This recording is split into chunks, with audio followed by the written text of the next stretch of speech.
right, we are ready to start the full review and dive into it. So we're going to start in Cleveland, where we have a little bit of like surrounding shots of the city, some landmarks, and we really see a lot of the struggles of the Cleveland Indians through like newspaper clippings, which I thought was a nice touch. And the one thing I noticed right from the start here is the team may be bad, but the city still seems to love baseball and to support their terrible team. Did you pick up on that at all, JD? Yeah, it's kind of Chicago as well in a nutshell. It doesn't matter how bad the Cubs are, we'll always love them. Right, and they're off to a horrible start. It's typical fashion. Yeah, not at all. White Sox are off to a good start. I'm just saying. That's Well, that's why we're going to a White Sox game, not a Cubs. Nobody cares about the White Sox, but I hear the Bear is cheaper, so. And you owe me quite a few. I do. I'm just going to bring a whole case. Here we go. There we go. So Rachel Phelps enters the boardroom, and she says most of the league thinks that her being the owner now is a complete joke, and that being a former like showgirl dancer and married to this old dude. And she kind of hands out a list of players that are going to be invited to spring training. One of the guys comments that he's never heard of most of these players, and the ones he has heard of are out of their prime, and some of them are even dead. Phelps is like, well, cross them off the list then. And she says, we need to shake things up.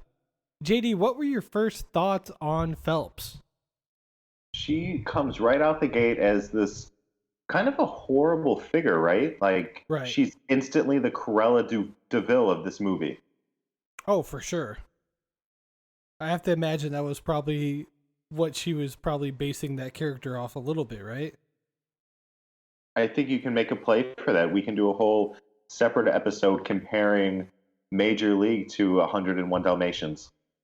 I think we just need to get her on the podcast. Somebody tag her on Twitter and tag Back in Time Pod. Let's make this thing happen. Or you just want the cardboard cutout. I already have it. What? Makes me wistful. Next, we find out Lou Brown is the new head coach, and the GM doesn't even know who he is. Phelps also reveals that she wants to move the team to Miami.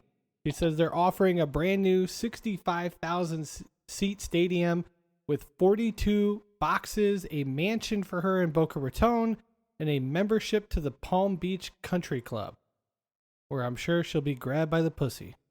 She says, according to the rules, if they lose enough games, the league should allow her to move the team, and she says they've been losing, so what she wants them to do now is finish dead last. JD, from a writing standpoint, what do you like about the setup here, and what do you think of my Trump joke? It's a few years late, but still right on the money. I think the creepy Uncle Joe jokes are trending at the moment. But no, from a writing standpoint, it makes sense because it starts off essentially a classic hero's tale where you have the villain setting up a series of challenges that our heroes essentially have to defeat in order to achieve their goals. So it's very regimented in what they need to do and how they need to do it. And I think the simplicity of this story is kind of what makes it and helps it to stand the test of time. From another point of view here, that team in Miami did actually happen. In 1994, I want to say they expanded to the Florida Marlins. I might be a year or two off on the date. And they built that beautiful stadium a couple years later in Miami, and it is a beaut. So that actually did come true about 20 years later. So I thought that was kind of neat. Charlie Donovan, the general manager, begins to make phone calls to the players, invite them to spring training. Real quick, JD, I don't know if you recognize Donovan or not. Do you have any idea who this guy is playing the general manager? He looks like Brian Dennehy. Okay. He may also look like Chief Brackett from the original Halloween movie, because he is. Oh, that would make more sense. Yeah. How about that? I definitely did not notice him with the short haircut and obviously quite a different character. Yeah, he's just, he's Tommy Boy's dad to me. Tommy, good boy. Tommy want wingy. No, son, that's for me. In our archives. Check it out. So he calls Jake Taylor first, played by Tom Berenger, Taylor doesn't believe Donovan is telling the truth. If actually he hangs up, he's like, you could at least say you're the Yankees. And then he calls Lou Brown to offer him the coaching job, and Lou is working at a tire store and says he'll have to think about it because right now he's got to go see a guy about 4 white wall tires. He calls Ricky Vaughn next, who says he's not sure if he can make it, and the camera pans out and we see that he's in a prison cell. Let's listen to our first clip here as we meet the players arriving to spring training. Here's Jake Taylor. He was an all-star in Boston, wasn't he? Yeah, wound up in the Mexican League. Had some problems with his knees. We had him 2 years ago. We did. 4 years ago.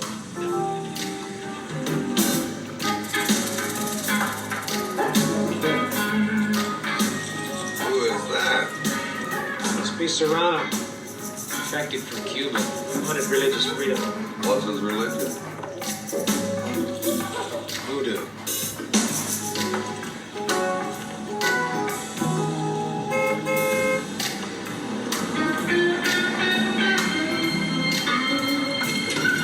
Thought you didn't have any high-priced talent. Forgot about Dorn, because he's only high-priced. Picked him up as a free agent 3 years ago.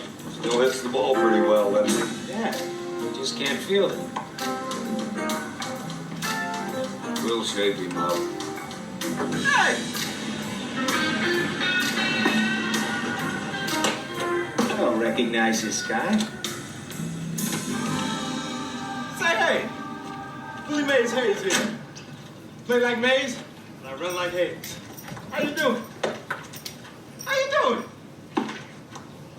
My man. Lou Brown. Nice to meet you, Hayes. The parking lot is right out there.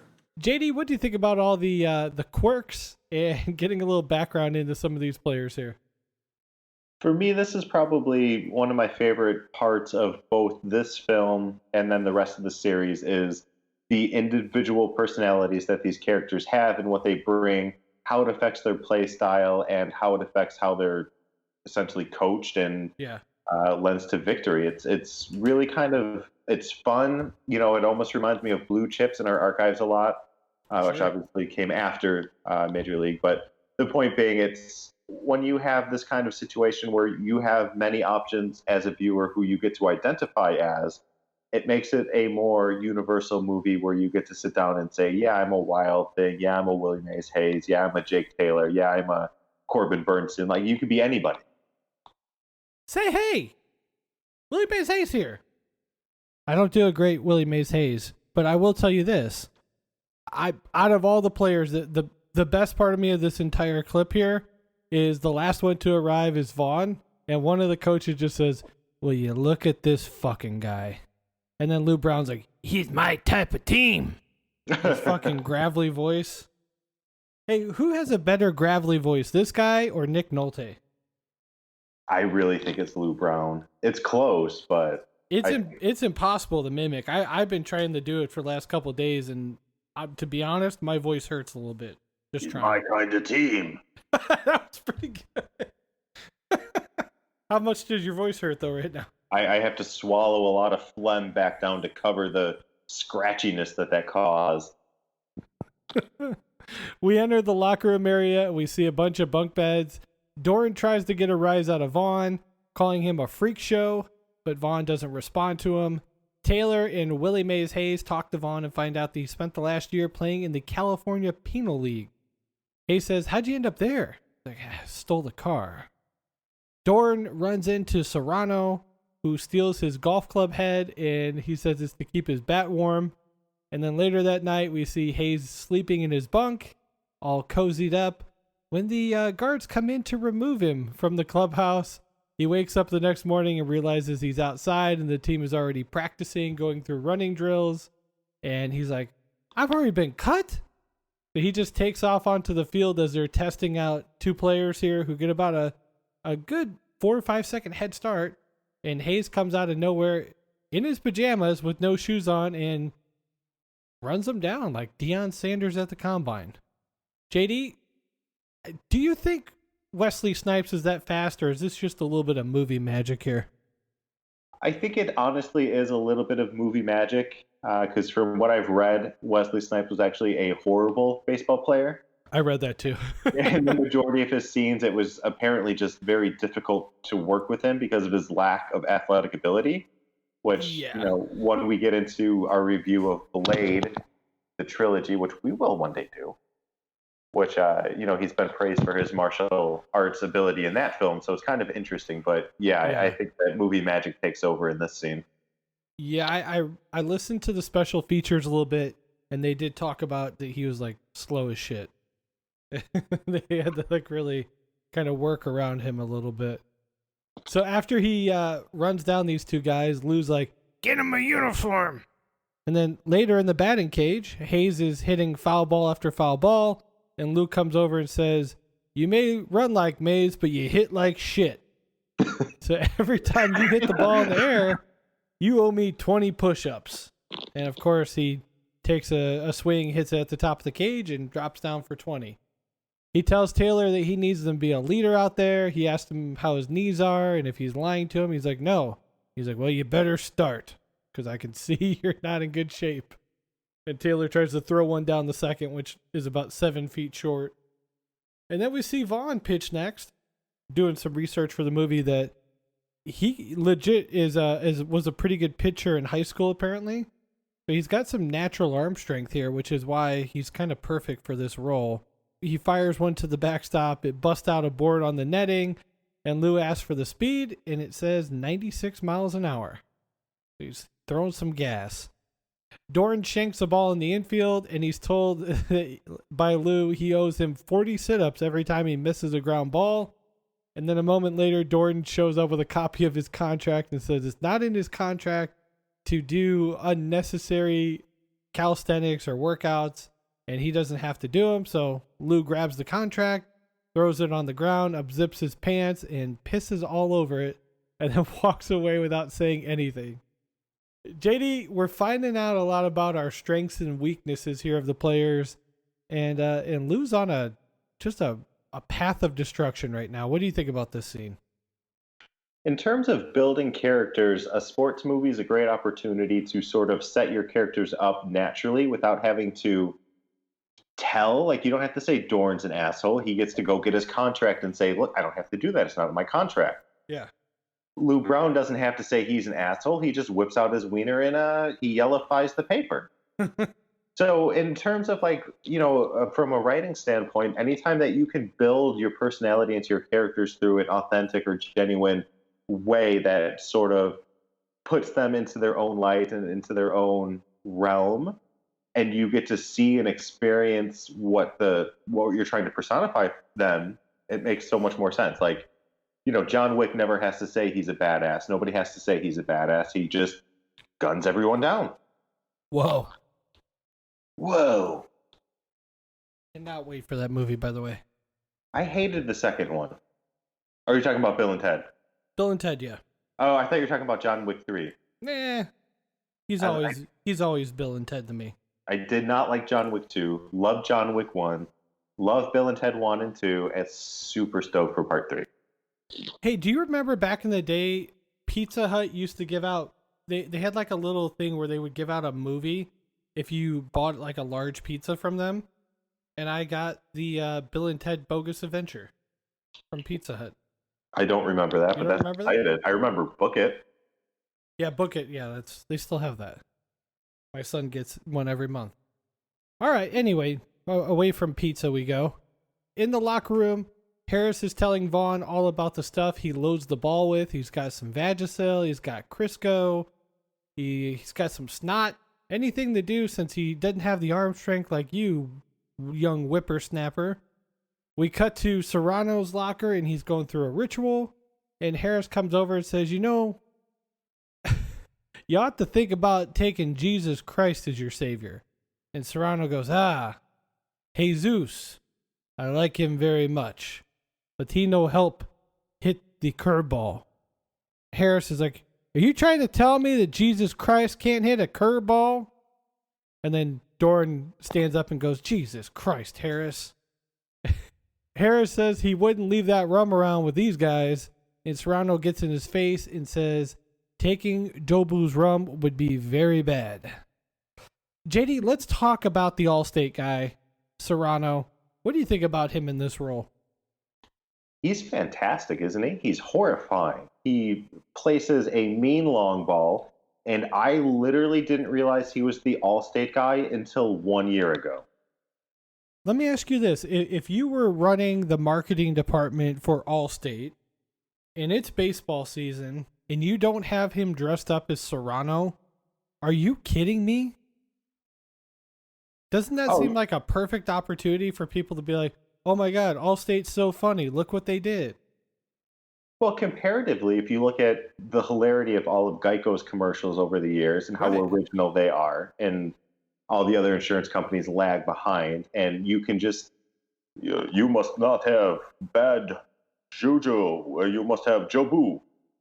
Yeah. Allstate is jobu. I don't know. And then you bring the Chinese guy from part 2 and he's like, no marbles. Oh, I And he love comes that. out and it's just like, now you get yourself a hilarious commercial. And I'm thinking, I kind of like Allstate now. So maybe I don't block their call immediately when they try and sell me insurance. Who do you have? I don't know. That's a good answer. I don't pay any bills. I'm clueless on You anything. don't pay, as in someone else pays them for you, or Yeah, as the in wife you're does all short that for it? stuff. I'm Okay. just along for the ride. There you go. Yeah. So we hit our final cut down day. Taylor tells Vaughn and Hayes to keep it to themselves, and you don't want to go in there celebrating in front of guys who have just died. Hayes goes outside to celebrate after not seeing a red tag in his, but Vaughn opens up his locker to reveal a red tag. He goes storming into Lou's office and tells him that he's going to be sorry for cutting him, and he's going to catch on somewhere, and every time he plays him, he's going to stick it straight up his ass. And then he turns around, fires the ball into the locker, and Lou says, I like that fire, but there's only one issue.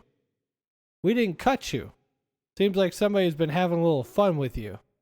So Vaughn exits immediately, goes right into the locker room and tackles Dorn, and they start fighting back and forth. And then Lou comes out, breaks it up, and tells them to save their energy because they're going to need it. So we cut to Cleveland, where some of the residents are reading the names on the roster and saying they've never heard of any of these guys. And Taylor, Hayes, and Vaughn are out for a nice dinner when Vaughn says, feels like he kind of looks like a banker here. And we see he's wearing a cut-off leather jacket and a tie. And they both look at him. They're like, yeah, you don't look like a banker, buddy. Taylor spots his ex eating dinner with another guy, and he tells the guys that would have been his wife, but he messed things up. Vaughn asked if he wants him to drag him out and beat the shit out of him. And he's like, no need for that, Vaughn. And then we meet Lynn next, played by Renee Russo. JD, were you a fan of Renee Russo in the 90s? I feel like she was in a lot of really good movies. I especially liked her in Tin Cup. She was in Tin Cup, wasn't she? She sure was.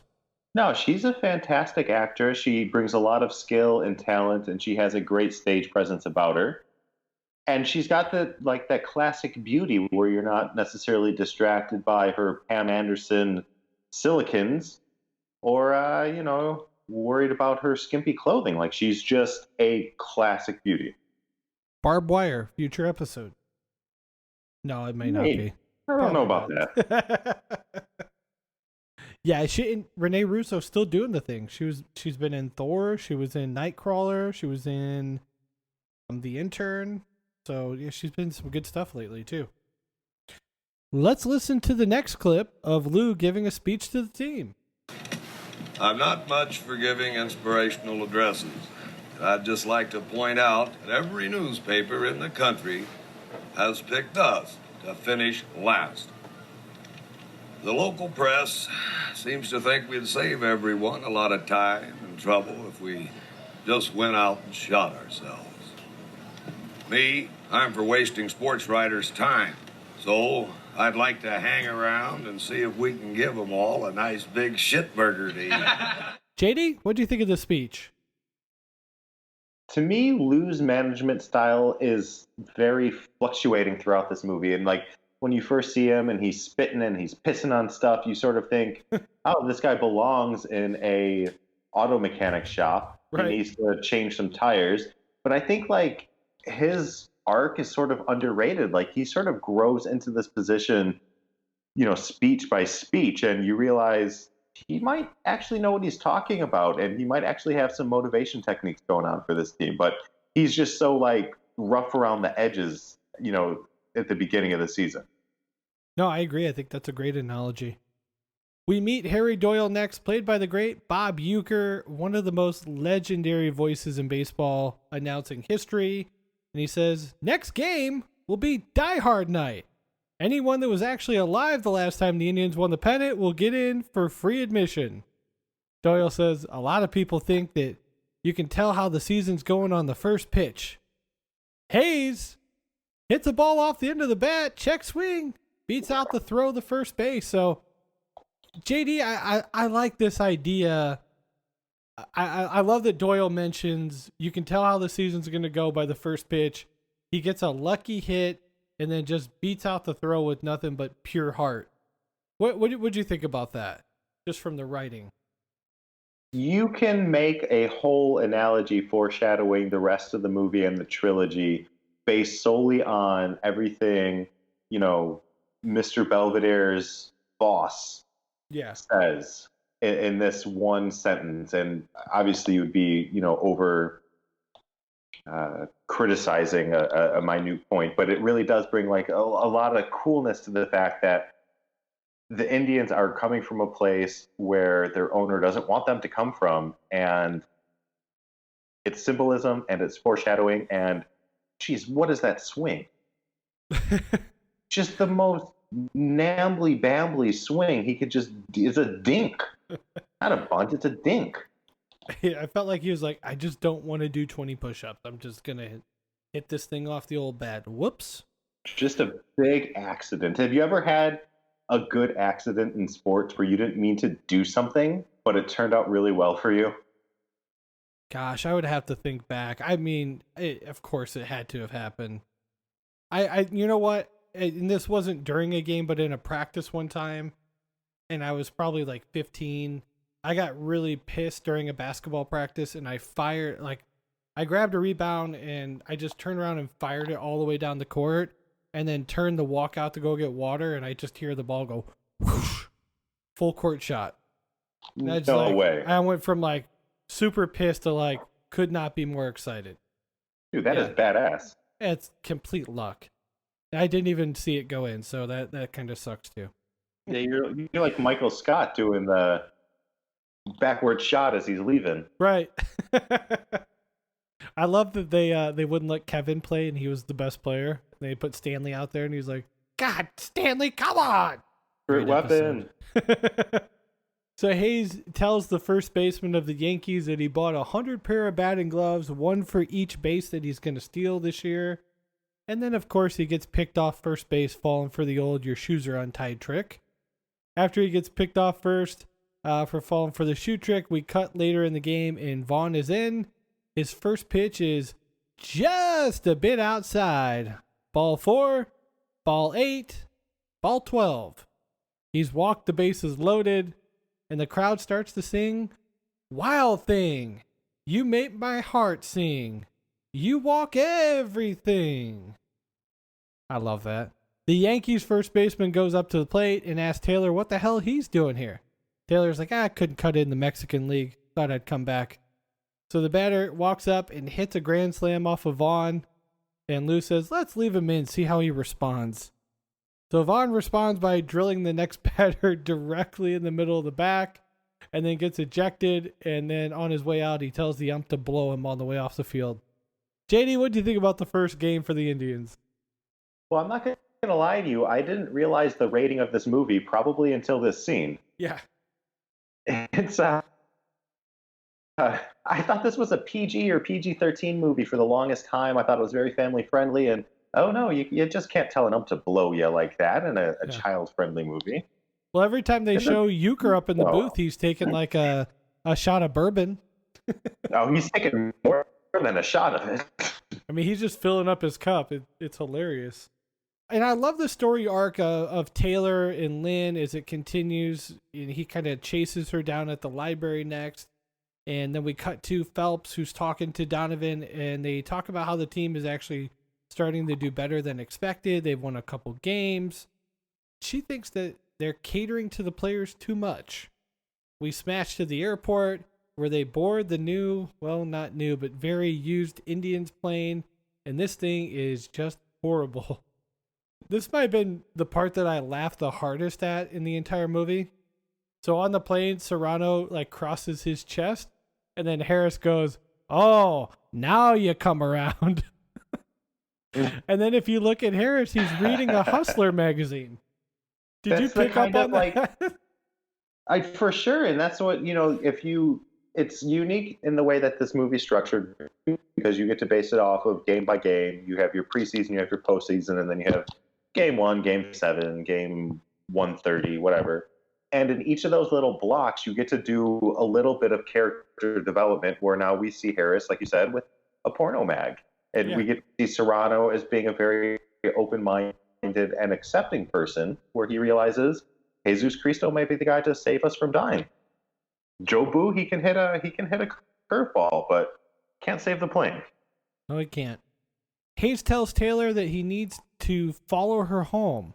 And if he wants to find out where she lives, that's what he's going to have to do. So, JD, I mean, this is basically just stalking here, is it not? Oh, that's all it is. It's classic stalking. It's a good move. And nobody seems to even bat an eye here either. They're just, yeah, no, that's how you do it, man. It was the 90s or 89. Different world back then. Different world. Taylor goes to the bar and then he goes back to the apartment. So he kind of thought about going up and then he decided, all right, I'm just going to do it.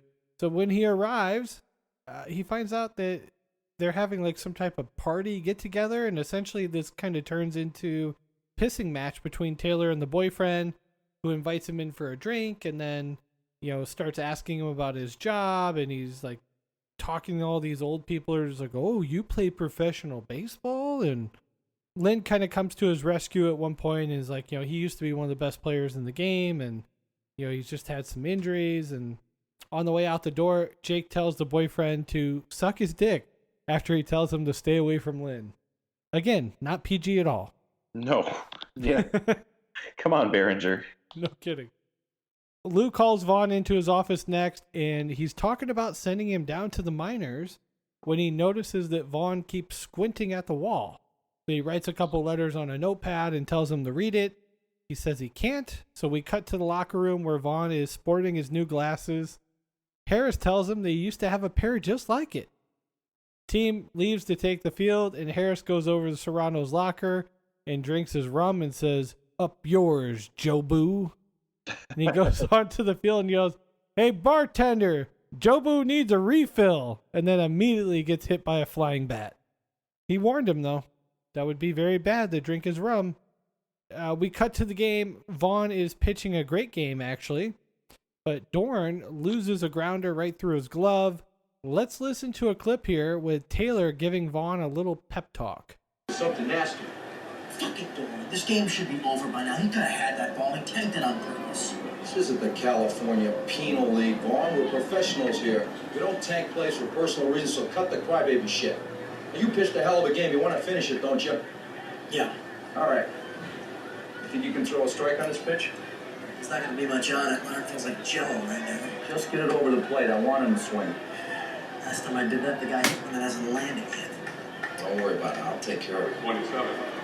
Right fielder, Mike. JD, thoughts on the pep talk from Taylor? Let me first ask, did you play Little League Baseball? I sure did. Okay. What position did you play? First, pitcher, catcher. Okay, so you did do some catching. I did. There's a certain relationship between pitchers and catchers. It's almost like a center and a quarterback where there's the giver, the receiver, you bend, you take.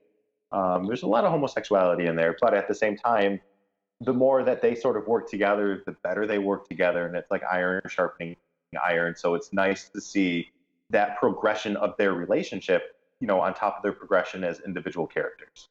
Yeah, were you ever a catcher? For a little while, probably like for a few years when I was younger. And then as I put on more weight, I couldn't really maneuver around the plate, so I got stuck on third base. No, you've kind of always been the catcher, though, haven't you? Yeah. That's my play style for sure.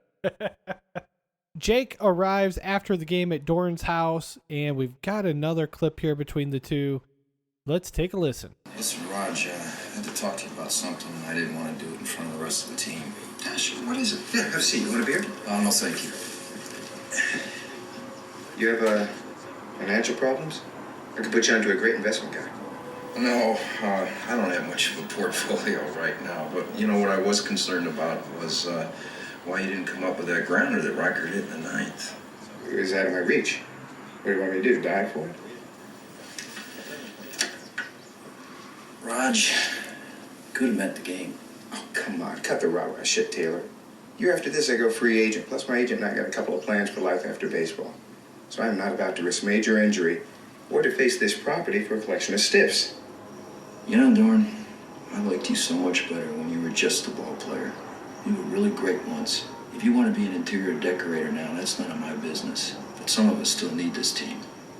Now, you listen to me. This is my last shot at a winner. And for the younger guys, it could be their only shot. I don't know what happened to you, but if you ever tank another play like you did today, I'm gonna cut your nuts off and stuff them down your fucking throat. JD, what do you think of the butt chewing from Taylor? He is progressing into a bona fide team leader, isn't he? He is sticking up. He's sticking up for his boys. He's laying the smackdown in Dorn's house as the guy's watching C-SPAN or whatever the hell he's watching. I don't even know. Yeah, no, it was kind of crazy because initially I thought he was just there to maybe try and lift him up a little bit. Like, come on, man, we need you to work harder. But then he's like, if you drop another fucking ball, I'm going to beat your ass or whatever he says. And it's just like, whoa, Taylor's got a little attitude. He's a team leader. He's a contender. Attitude. So we have a montage next. Of course, it's the 80s. You got to have them. And it's just the city talking about how things are starting to look up for the Indians. And we cut to Lou, who's pissed off about the lack of treatment for the team in the locker room. And he comes out to go yell at Phelps. But she's standing in the locker room. And she's like, you think you might want to cover yourself up? He's like, I don't give two shits. And just stands there with his dong out. She tells him that they just don't have the money to put into the team. And we cut to the next game. The Indians win another one. And on his way to the dugout, Taylor sees Lynn up in the stands. And he chases after her, grabbing the bullpen car, which I want that. I need that at my house. Wherever I can buy that. eBay, I'm going to check it out.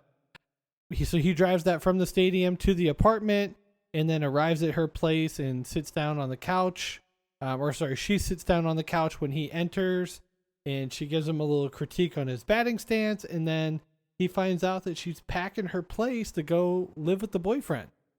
And we find out the issue between Taylor and Lynn is, of course, he cheated on her several times. And he says he's just a guy trying to put his life back together now. All that stuff's in the past.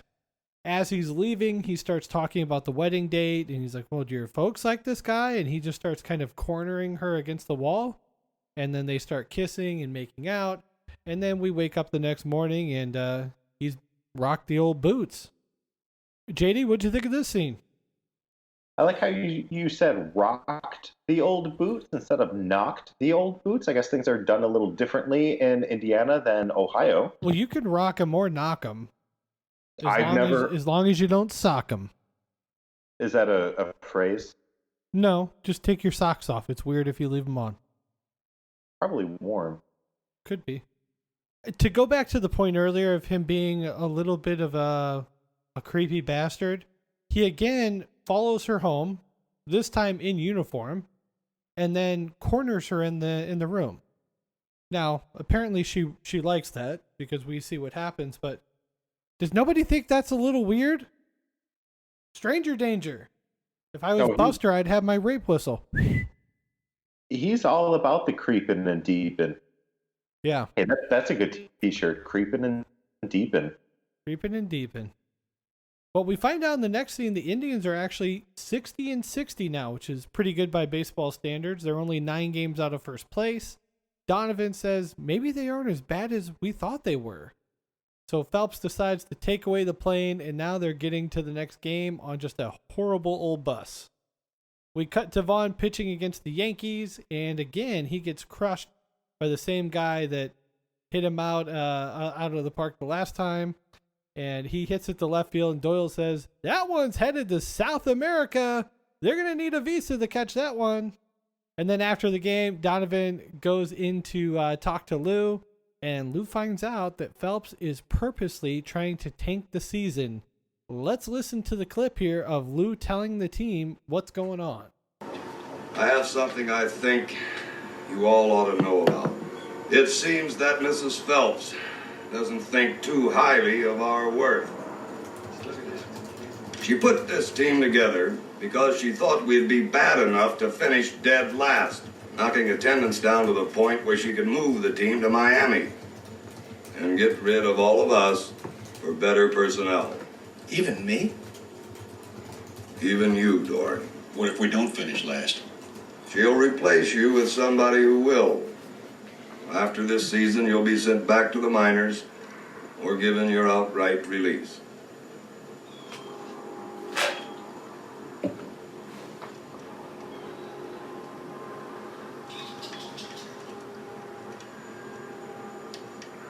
Well, then I guess there's only one thing left to do. What's that? Win the whole fucking thing.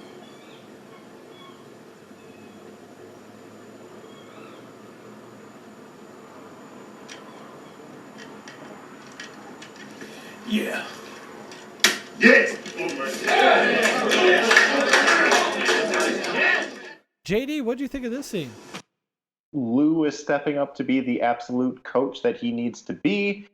Thank you, Donovan, for coming through and not being Tommy Boy's dad, as I always thought you were. And it's a great progression, and it does justice. Excuse me, one more time. It does justice to the story because it progresses the villain in a way where she's not telling her master plan, in the way that like a James Bond villain would announce it to Bond as he's lasering his testicles off.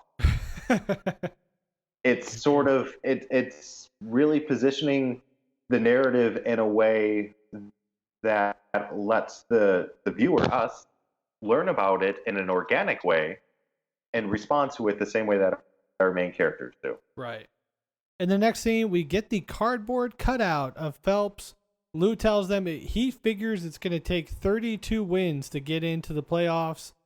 And every time we win, we're going to pull off a section of clothing. He starts with the shoulder, and the guys just go wild. They can't wait to peel all that stuff off. We've got another montage next of the Indians going on a winning streak. They've won 5 in a row. You see Hayes is stealing bases. Vaughn is striking out batters. Taylor's kind of anchoring the defense at catcher, including a super cheesy American Express card commercial that they filmed. I couldn't help but watch Serrano in this and think, this guy is going to be the face of Allstate here in about 15 years. Such a great audition. Yeah. The town is also really rallying behind the Indians. People are wearing Wild Thing t-shirts, and most importantly, they're peeling off the layers on Phelps' cardboard cutout. The newspaper says that the Indians have tied the Yankees for first place, and we see Leo peel back the last layer of clothing on Phelps' cutout, and they celebrate in the locker room. And they're actually seeing this on TV here in the next scene where the guys are kind of celebrating at a hotel lobby, and they're all in suits and stuff.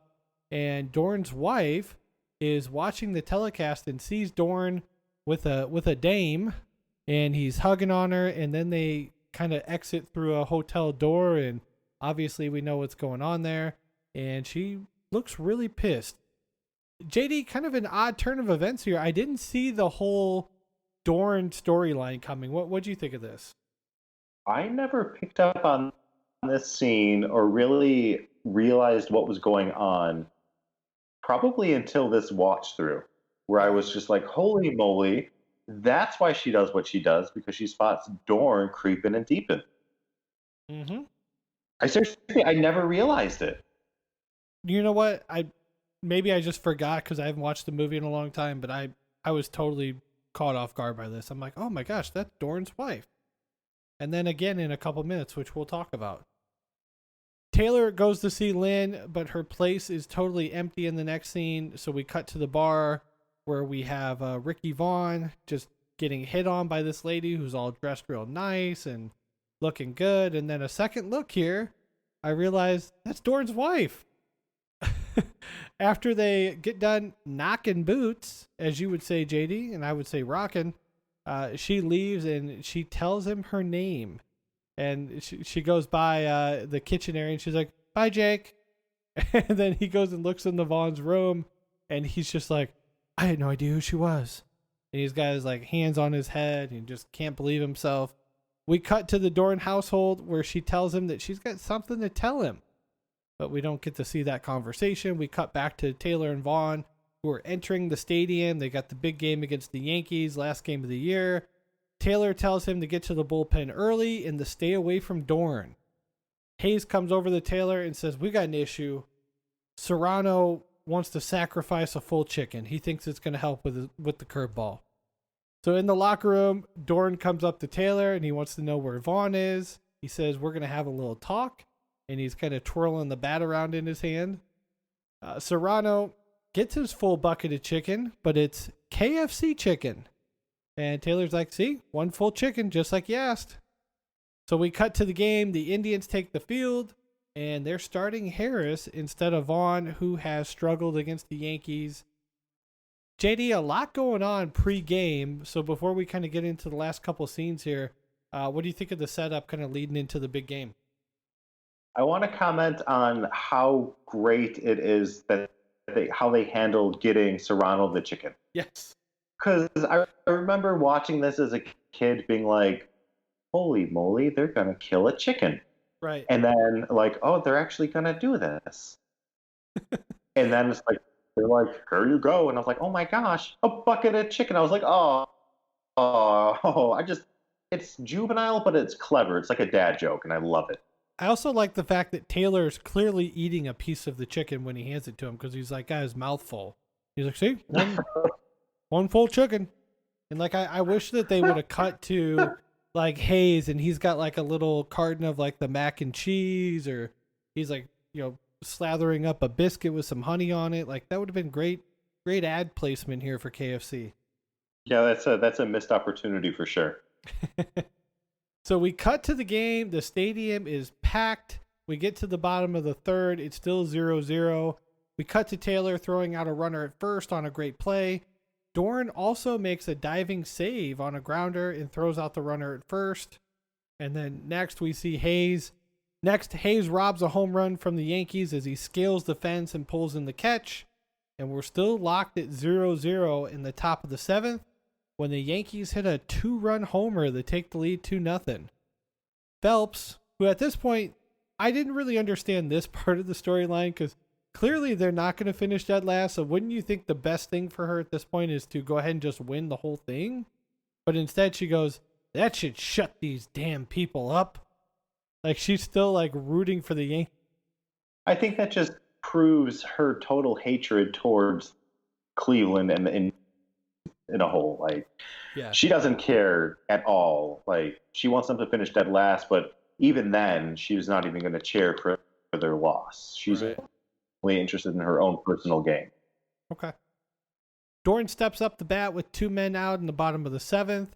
Doyle says he's hitting .271 on the season. Dorn hits a single to left, and that brings Serrano to bat. Serrano is hitless on the night. Doyle says, as a matter of fact, he hasn't even touched a ball yet. First pitch is a curve, which he swings and misses by a mile. Second pitch, same thing. So Serrano steps out of the batter's box and says, "Jobu, fuck you. I'll do it myself." And he steps back in the batter's box, and this time he crushes that curveball to deep left, and we're all tied up 2-2 going into the 8th inning. We see Serrano rounding the bases with the bat in his hand. 2 outs, top of the 9th. Harris is working on a 7-hitter, and the Yankees are starting to threaten here. The batter hits a double off the fence, and they've got runners at second and third. Lou tells them to get Vaughn up and running in the bullpen, and then Harris falls behind and walks the next batter. The bases are loaded, and Lou goes to the mound and calls for Vaughn. Harris leaves to a little bit of an ovation, and then Vaughn enters to the Wild Thing song. The entire crowd going nuts here, singing in unison. Phelps says, God, I hate that fucking song. Let's listen to Doran talking to Vaughn on the mound. Oh, shit.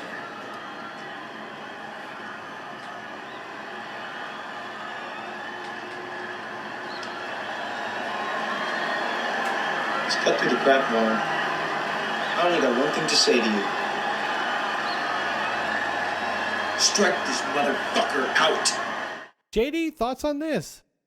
So this is a great culmination of both a lot of their individual character arcs and then the dynamic that they play together, where you're expecting some sort of Dorn, pussyfoot around or hissy fit or something, anything that the dentist would come up with, Corbin Burnson movie, future episode. And instead, he just strike this mother effer out. Like, it's the camaraderie that comes from sports or combat or battle or any kind of teamwork activity that you do is irreplaceable. And when you have to trust and rely on somebody else in the heat of adversity, all that matters is one another. And I think that this sort of plays on that aspect. It's almost like a band of brothers kind of a thing. And it's not what I ever expect Dorn to say, but at the same time, it's the only thing he can say. Haywood from the Yankees steps up to the plate. He's batting .341, 41 homers, 120 RBIs, and he's the American League Triple Crown winner. He's also hit 2 bombs off of Vaughn already. Taylor puts down the number 1, signaling for the fastball, and Vaughn fires a 97-mile-an-hour fastball right by Haywood. Taylor lays down the same number again, and Vaughn fires a second one past him, this time at 99. Then Taylor says, oh shit, all these pitches to choose from. Maybe we ought to just try something different. He lays down the number 1 again, and Vaughn blows a high fastball at 101 miles an hour right past Haywood to end the inning. So we're back 2-2 going into the bottom of the 9th. The game is all tied, got a chance to win this thing. So we're 2 outs in the 9th, and in comes the Yankees closer. He leads the league in saves, strikeouts per batter, and hit batters. Doyle says he even threw at his own kid in a father-son game. He hasn't been scored upon in the last 16 innings, and he's got quite a streak going here. Hayes steps up and chops a grounder up the middle, beats out the throw to first, and we've got some life here. Taylor steps to the plate, and Haywood asked Hayes if he's going somewhere, and he's like, yep, about 90 feet. Hayes gets a huge lead off of first here, and he kind of, the pitcher tries to throw back to first and get him, but he's getting back safely. Hayes takes off for second. Duke throws a strike, which Taylor whiffs at, trying a little hit and run action. And Hayes swipes second base here. He's now in scoring position, and he looks over to Lou and gives him a sign, and Lou says, that's a hell of an idea. So he relays the message over to Hayes, and then Taylor points to left and calls his shot. Doyle says, no one's done that since Babe Ruth in the 1932 World Series. Duke throws at Taylor. He threw at his own son. Of course, he's going to throw at Taylor. But he dusts himself off and points to left again. But this time, as Taylor's waiting for the pitch, Hayes takes off for third. And then Taylor lays down a bunt to the third base side. And he races for first base here with his old rickety knees.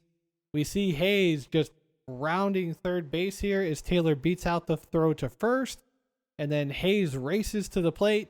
Haywood throws it to the catcher, but Hayes slides around, a nice little hook slide here, and tags the home plate. He's safe. The Indians have won the pennant.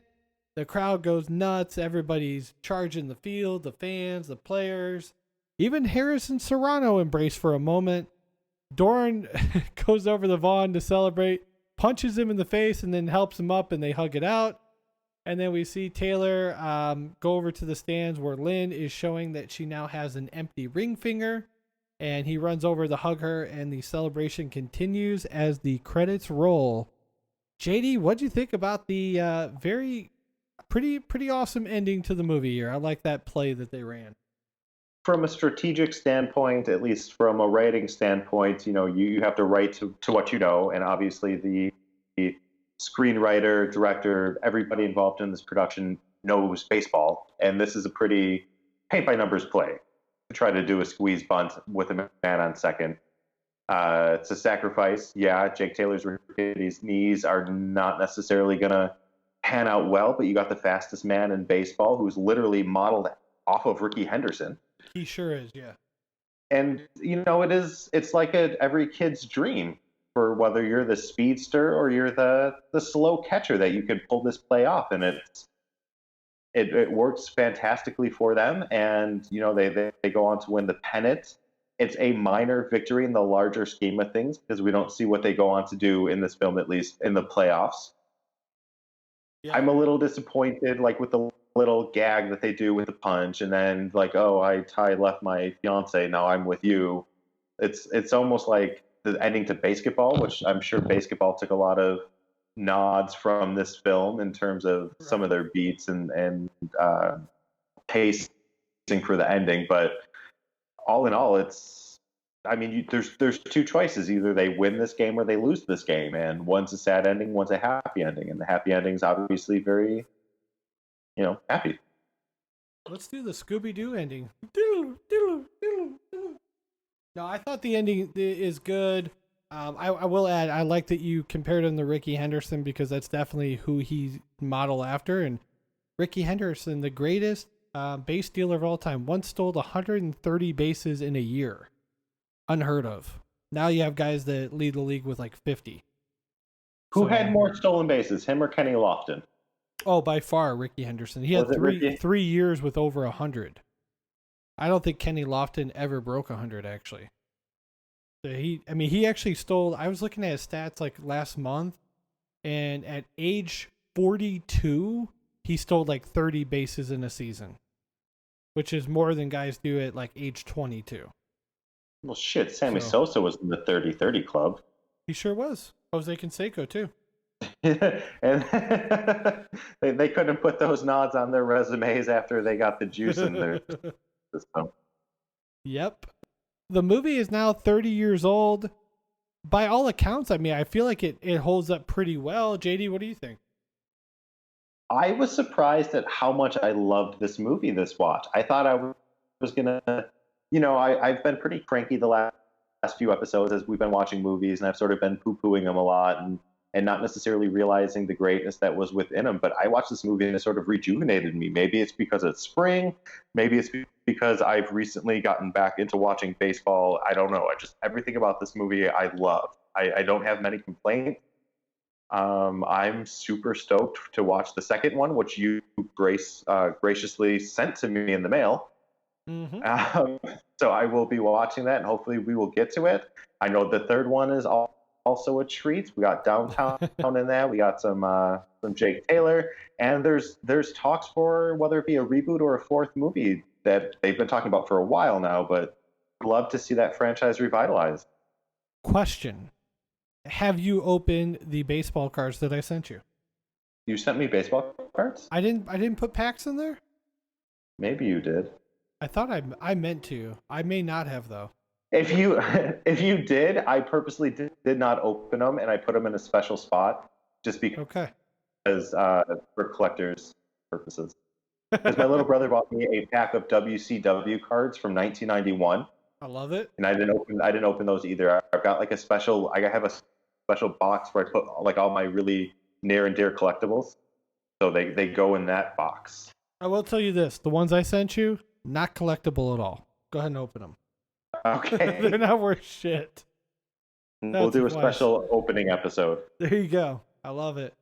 But yeah, we're going to be back next week with an all new episode. We apologize for the episode coming out a couple days later, but sometimes life gets in the way, and hopefully you guys all enjoyed our top 5 90s teen slasher films. We've gotten a ton of really good feedback from that, so glad that we could get that one out to you guys. We got a lot more top 5s coming out that we are thinking up ideas. If you guys have any that you think we should cover, tweet at us at backintimepod or shoot us an email backintimepodcast@gmail.com or DM me on Instagram. Just don't send me any dick pics. And yeah, we'll keep churning these things out because we really enjoy these top 5 lists. And we appreciate you guys hitting the download button. And just continue to follow us on Twitter. I'm at KAutry29. Justin's at UnjustJustin. And he'll be burping throughout the week. You can find us on Apple Podcasts, Google Play, YouTube, CastBox. Make sure you hit that subscribe button. Help us grow. Help us get a little bit bigger every single week. But it's that time of the episode to climb back into the DeLorean, punch in today's date, and return back to present day. We'll talk to you next week. See ya! Hell of a game, Vaughn.